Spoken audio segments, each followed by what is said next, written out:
코로나19는 중국에서 발병하여 대한민국에 전파된 질병입니다. 신천지 예수교회와 성도들은 코로나19의 최대 피해자라는 점을 저기 지난 23일이죠? 네. 신천지교회 대변인인 것 같은데 공식 입장을 내놨는데 어떻게 그렇습니다. 보셨습니까? 원래는 24일 월요일에 네. 기자회견을 하겠다라고 발표했었어요. 네, 네. 그런데 뭐 호텔이나 이런 행사장을 대관해야 되는데 네. 어느 곳도 신천지에게 우리 장소를 대여하지 않겠다. 그 장소를 못 잡고 있다가 전날인 23일 오후 5시 일요일 저녁입니다. 네. 이때 온라인을 통해서 저 입장을 발표한 거예요. 그래서 저는 처음에 이야기를 들으면서 좀 다행이다 생각했어요.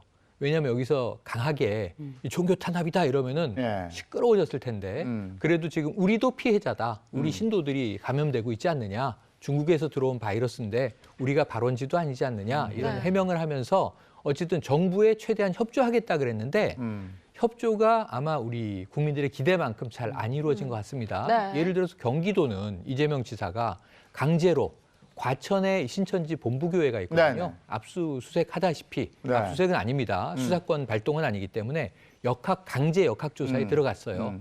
그래서 이제 신천지 신도가 제공한 이 정보와 우리가 자체 조사한 정보가 좀 다르다. 그럼 신도 수나 명단을 좀 숨기는 거 아니냐. 이런 취지로 여러 가지 좀 강한 조치들이 이루어지고 있습니다. 네.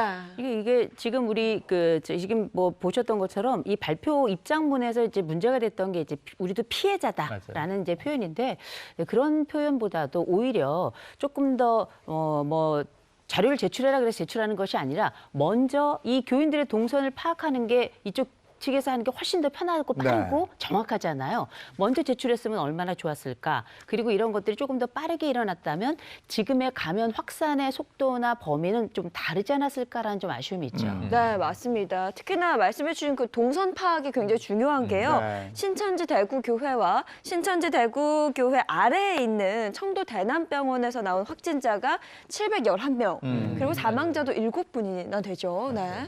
그래서 굉장히 중요한데 전수조사에 좀 호의적으로 하는 게 또 중요할 것 같습니다. 맞습니다. 그래서 지금 일단 정부 당국은 발표했어요. 21만 2천 명의 신천지 명단이 들어왔다. 네. 그래서 이제 이분들을 2주 안에 역학조사하겠다, 검사하겠다 그랬어요. 그러면 하루에 12,000명씩 신천지 교인들만 검사를 해야 되는 이제 막대한 상황이에요. 그런데 문제는 여기서 의문이 제기됐어요. 이게 전체 명단 맞느냐. 그러니까 신천지 전문가들 일부가 30만 명 신도라고 그동안 얘기해왔다. 또는 아까 그 김시온 대변인이라는 인물이 일요일에 온라인 발표할 때 24만 우리 신도들은 이런 얘기를 했거든요. 근데 지금 한 3만 명 차이가 있잖아요. 그래서 이런 부분에 대한 의구심은 커져 있고요. 어쨌든 신천지 측에서 자발적으로 완벽하고 투명한 정보를 제공하는 게 신천지 자신들을 위해서도 좋은 일이고요. 그리고 이제 지금 이 방역 당국이 협조하는 길이 될 것 같습니다. 근데 문제는요. 대구 신천지교회 같은 연락이 닿지 않은 사람이 700여 명이 돼서 사실은 경찰들이 동원된 거거든요. 그래서 그나마 모든 분들이 연락이 닿는데 한 분을 제외하고는 연락이 닿는데 문제는 대구 보건소 감염 예방 팀장인 나중에 나 신천지다.